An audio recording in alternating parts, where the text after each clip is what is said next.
మా అక్కగారైన sister Mary gold గారు దేవుని వాక్యం అందించబోతూ ఉన్నారు.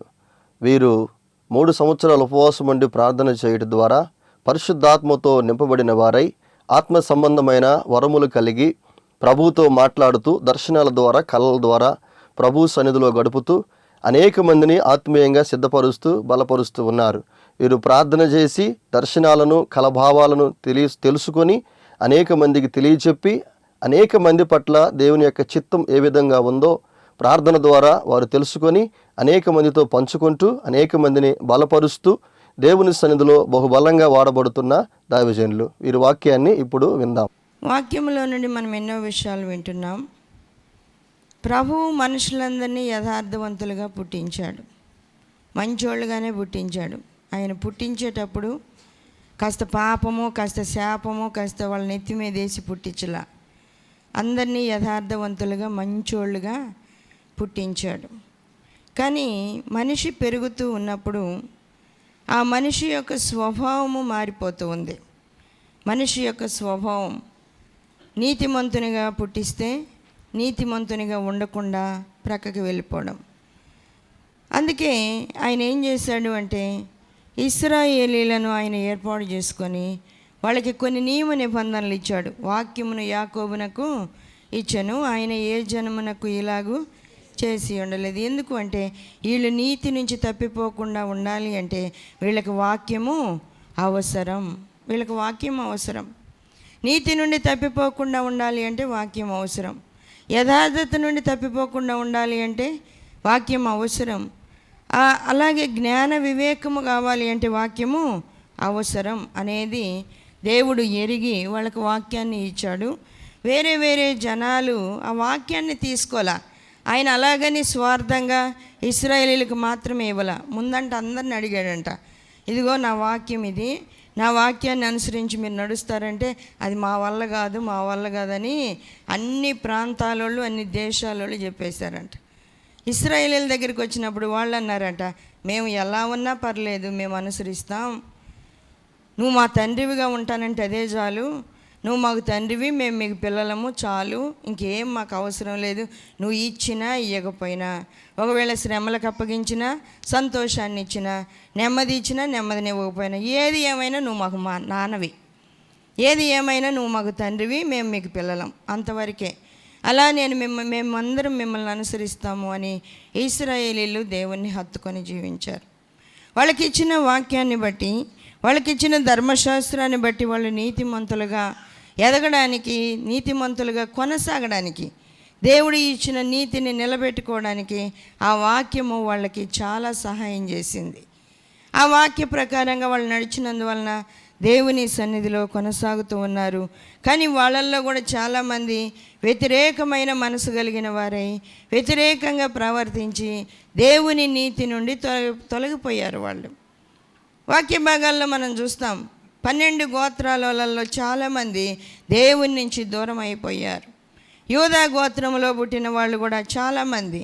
నిజంగా యూదా దేవుని సన్నిధిలో దేవుని వాగ్దానం నెరవేర్చేవాడుగా ఉండాలి.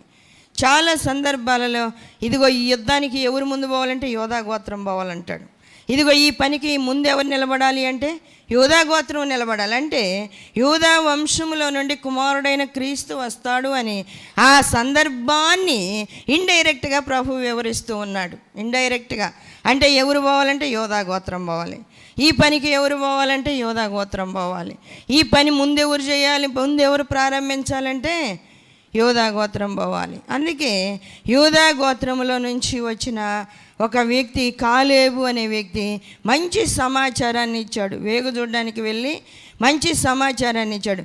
కానీ కాలేబు వంశస్థుడైన నాబాలు, దావీదు యెషై కుమారుడైన దావీదు, ఇదిగో నాకు ఆహారం పంపించు, మీ గొర్రెల కాపర్లకు మేము ఎంతో సహాయం చేసాం, మాకు ఆహారం కావాలి, ఈ సమయంలో నాకు పనివాళ్ళు చాలామంది ఉన్నారు, వాళ్ళకందరికీ భోజనం పెట్టాలా, నీకు నీ ఇంట్లో విందు జరుగుతుంది కదా, గొర్రె బొచ్చు కత్తిరించే ఈ సందర్భంలో మీరు విందు చేసుకుంటారు కాబట్టి నాకు భోజనం కావాలి అంటే ఆ యూదా వంశస్థుడైన కూడా ఆ నాబాలు కఠినాత్ముడుగా వ్యవహరించాడు. పేరు కంటే అతడు మొరటోడ్లాగా ఉన్నాడంట.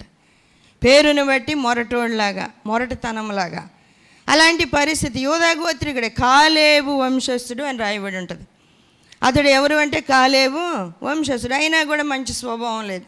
మనుషులందరూ ఆ ఇశ్రాయేలీల్లో ఉన్న కూడా వాళ్ళలో కొంతమంది బలహీనలైపోయారు.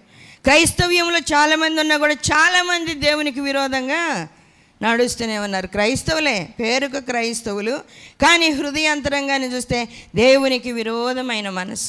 అందుకని ప్రభు అంటున్నాడు, ఇదిగో మీకు శాస్త్రులను, పరిసయ్యులను, సద్దుకాయులను వీళ్ళందరినీ పంపిస్తూ ఉన్నాను, ప్రవక్తలను పంపిస్తున్నాను. పెందలకడ లేచి వాళ్ళందరినీ నేను పంపినప్పుడు వాళ్ళు వచ్చి మీకు బోధ చేస్తున్నారు అని చెప్పాడు. కానీ వాళ్ళు ఎంత బోధ చేసినా కూడా, వాళ్ళు చేసిన బోధన కూడా వీళ్ళు ఏమాత్రం అంగీకరించడం లేదు. వాక్య భాగాల్లో మనం చూస్తూ ఉంటే మత్తయి సువార్తలో ఏమని వ్రాయబడుతూ ఉంది. మత్తయి సువార్త 21వ అధ్యాయము 32వ వచనం మనం చదివితే, యోహాను నీతి మార్గమున మీ యొద్దకు వచ్చెను, మీరు అతని నమ్మలేదు. అయితే సుంకరులను, వేశ్యలను అతనిని నమ్మిరి. మీరు అది చూచియు అతనిని నమ్మునట్లు పశ్చాత్తాపపడక పోతేరే. వాక్యంలో ఎంత స్పష్టంగా రాయబడుతూ ఉంది, చాలా స్పష్టంగా వాక్యంలో రాయబడుతూ ఉంది. ఏమని రాయబడుతుంది? యోహాను నీతి మార్గమున మీ యొద్దకు వచ్చాడు. నీతి మార్గాన్ని తీసుకొని మీ దగ్గరికి వస్తే, యోహాను నీతి మార్గమున మీ దగ్గరకు వచ్చినప్పుడు మీరు అతని నమ్మలేదు.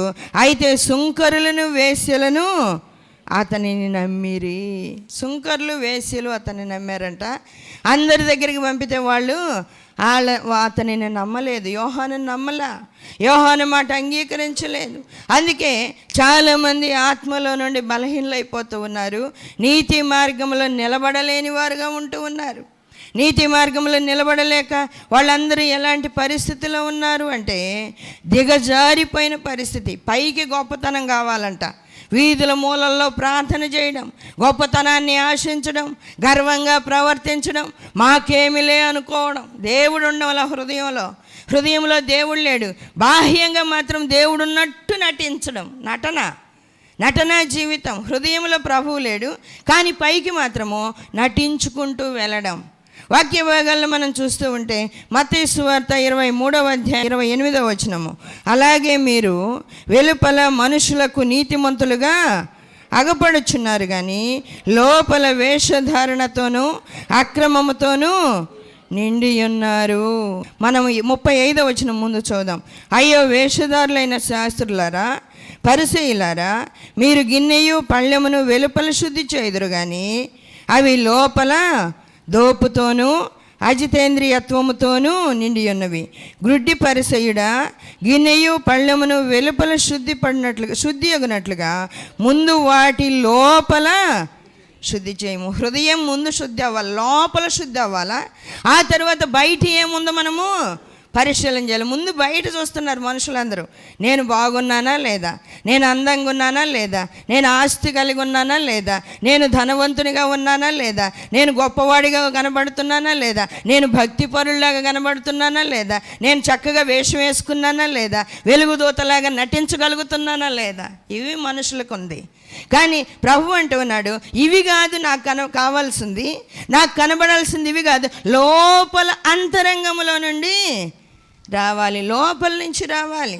లోపల అంతరంగ స్వభావము శుద్ధి చేయబడాలి. పళ్ళాన్ని బయట కడగడం ఎందుకు? ముందు లోపల కడుక్కొని ఆ తర్వాత బయట ఏముందో చూసుకోవాలి. లోపలంతా ఎంగిలంతా ఉండి, మురికంతా ఉండి, భోజనం చేసి 2-3 రోజులు ఆ ప్లేట్ కడగకుండా పక్కన పడేసి అందరికి కనబడాలని పైన తళతళలాడేటట్టు తోమి అక్కడ పెట్టేస్తే లోపల ఉన్న మురికిని ఎలా శుభ్రం అవుతుంది? లోపల ఉన్న మురికి శుభ్రం అవడం సాధ్యం కాదు. ముందు దాన్ని శుభ్రము చేయాలి, శుభ్రం చేయాలి. ఆ తర్వాత 37వ వచనం నుండి కూడా మనం చూస్తే, అయ్యో వేషధారులైన శాస్త్రులారా, పరిసయ్యులారా, మీరు సున్నము కొట్టిన సమాధులు. ఆ సమాధులు ఎలా ఉంటాయి? సున్నము కొట్టిన సమాధులను పోలి ఉన్నారు. అవి వెలుపల శృంగారముగా అగపడును, కానీ లోపల చచ్చిన వారి ఎముకలతోనూ సమస్త కల్మషముతోనూ నిండి ఉన్నది. అలాగే మీరు వెలుపల మనుషులకు నీతిమంతులుగా అగపడుచున్నారు, కానీ లోపల వేషధారణతోనూ అక్రమముతోనూ నిండి ఉన్నారు, వేషధారణతోనూ అక్రమముతోనూ నిండి ఉన్నారు. చూడండి, వాక్యం వింటూ ఉన్న నీవు ఈరోజు పరీక్షించుకోవాల్సిన అవసరం ఉంది. నీ హృదయం ఎలా ఉంది? లోపల అలాగే కల్మషాన్ని ఉంచుకొని, వ్యసనాన్ని ఉంచుకొని, గర్వాన్ని ఉంచుకొని, కక్ష స్వభావాన్ని ఉంచుకొని, వ్యర్థమైన మాటలు ఉంచుకొని, దూషణ మాటలు లోపల ఉంచుకొని పైకి నటిస్తూ ఉంటే నీ నటన వల్ల నీకు కూడా ఏం ప్రయోజనము ఉండదు. నీ నటన వల్ల నీకు కూడా ఏం ప్రయోజనం ఉండదు.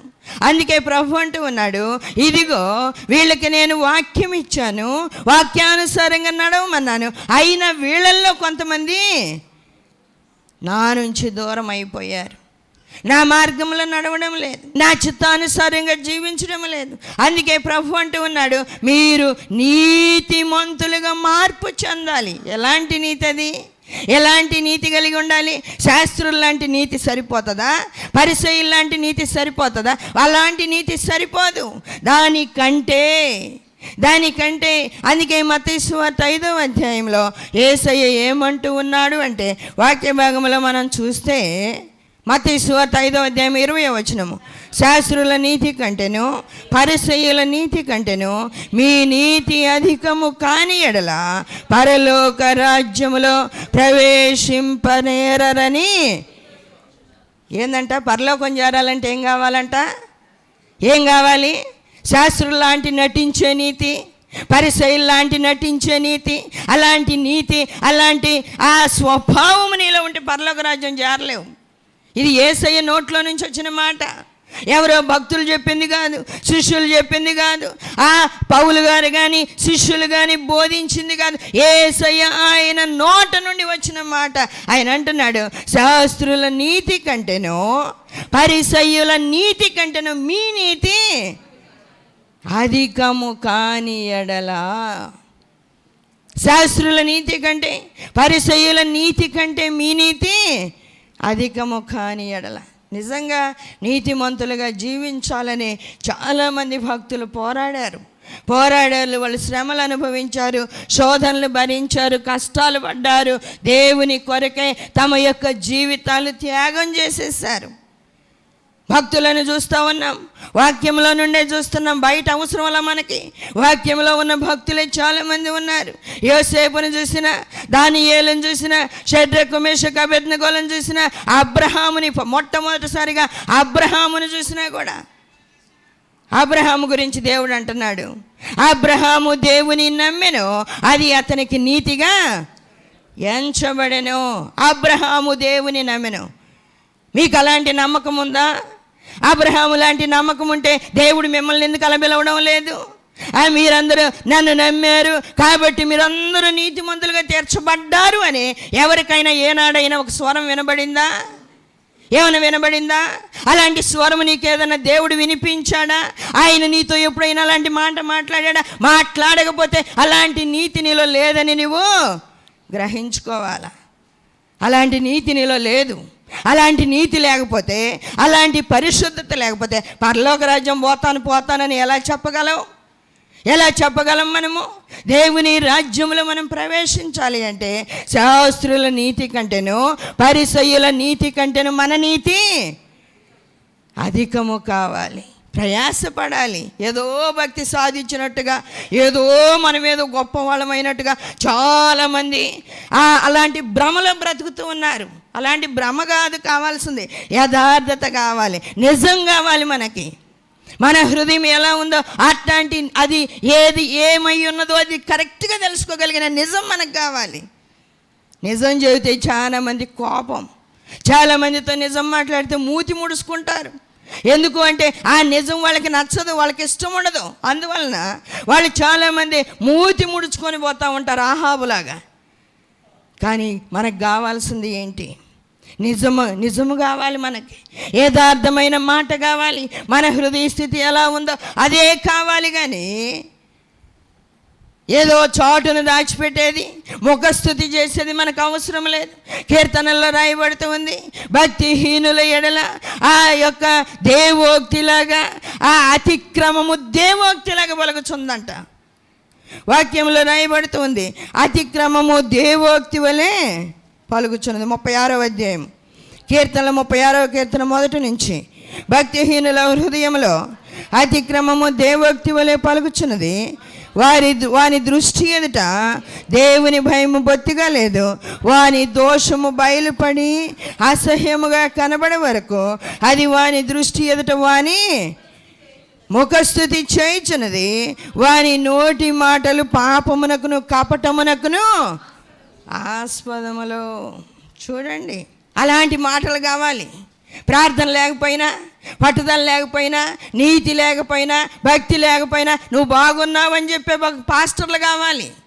అలాంటి పాస్టర్లే కావాలి. అలాంటి వాళ్ళంట కూలికి పిలుచుకుంటున్నారంటే చాలామంది. వాక్యంలోనే ఉన్నాయి అవన్నీ, మీరు చదివితే అర్థమవుతాయి.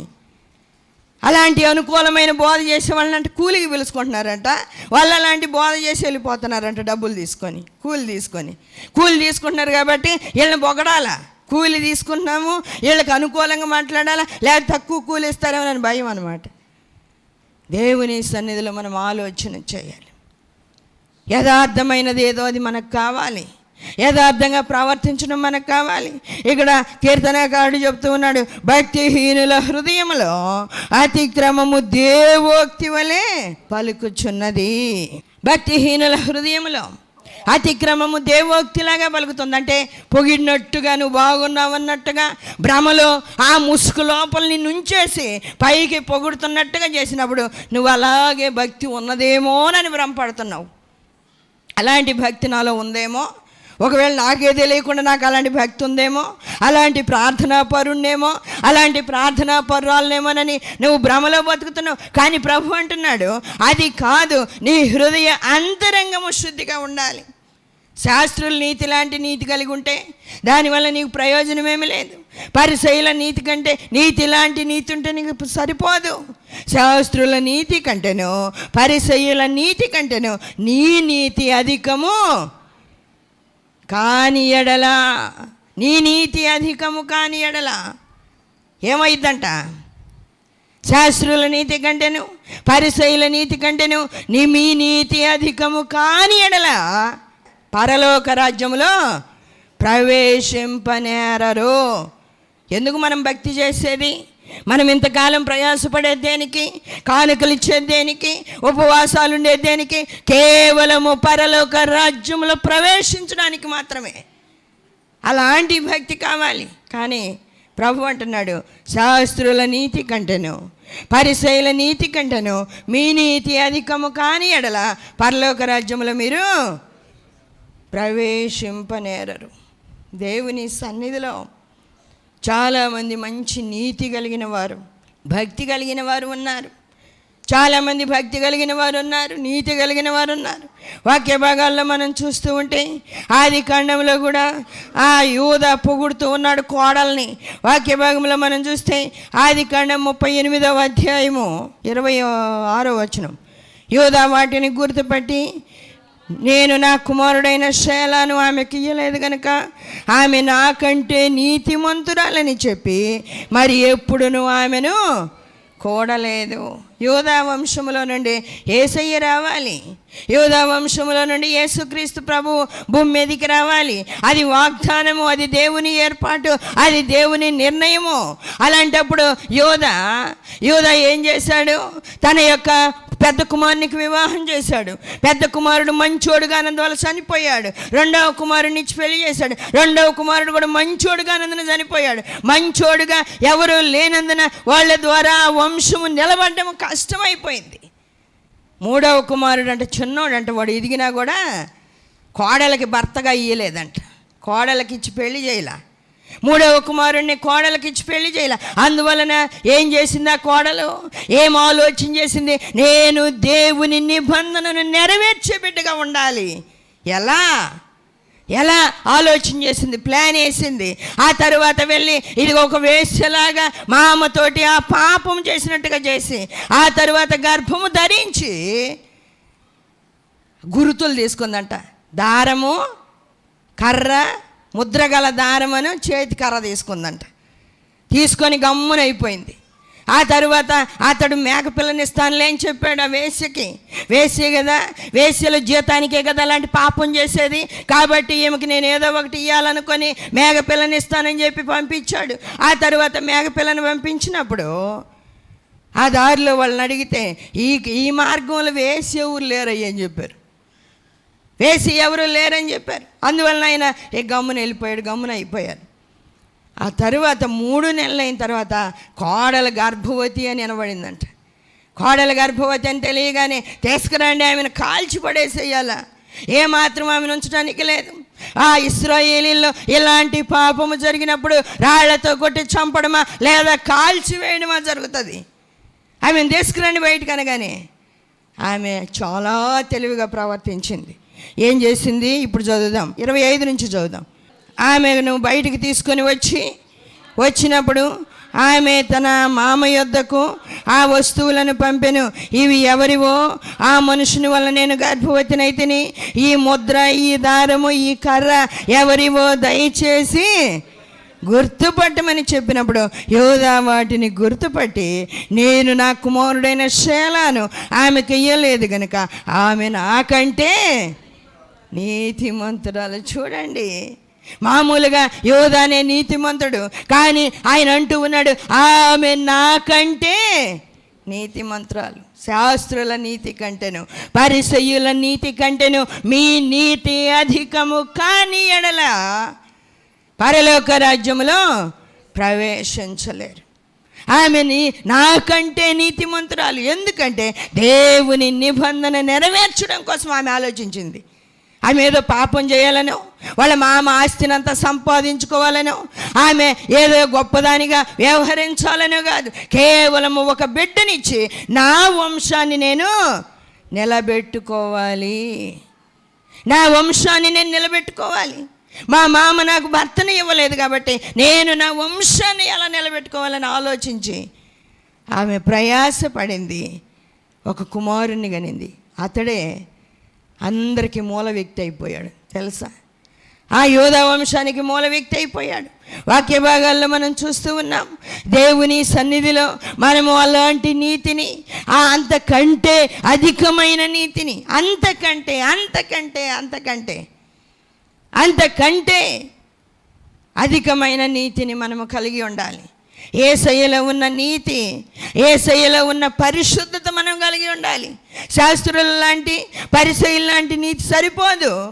అంతకంటే ఎక్కువైన యేసయ్య నీతిని, యేసయ్య పరిశుద్ధతను మనము కలిగి జీవించాలి. వాక్య భాగాల్లో మనం చూస్తూ ఉంటే మొదటి సమూయేలు గ్రంథంలో కూడా సౌలు గురించి, దావీదు గురించి చాలా విషయాలు వాక్యంలో నుండి మనం వింటూ ఉంటాం. సౌలు చాలాసార్లు దావీదుని చంపాలని చూసినప్పుడు దావీదు ఎన్నోసార్లు సౌలు దొరికినా కూడా సౌలుని చంపలేదు, సౌలుని ఏమీ చేయలేదు.